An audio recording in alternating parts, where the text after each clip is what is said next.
Gimana, udah sehat? Alhamdulillah sehat.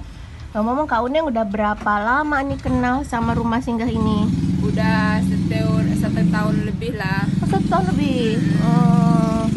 Apa namanya? Sakit apa? Itu kanker ovarium. Stadium? Nggak tahu sedih berapa. Oke.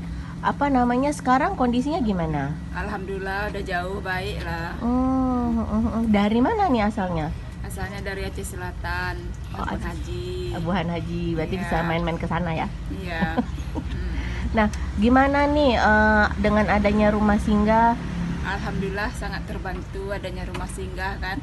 Kami kayaknya Uneng dari Aceh Selatan ke sini enak lah, fasilitasnya lengkap kayak di rumah kita sendiri kan. Bisa masak, bisa semua kayak itu. Alhamdulillah sangat terbantu adanya rumah singgah. Mohon doanya deh dari teman-teman di Aceh Selatan ya, supaya rumah singgah ini tetap bisa eksis. Amin.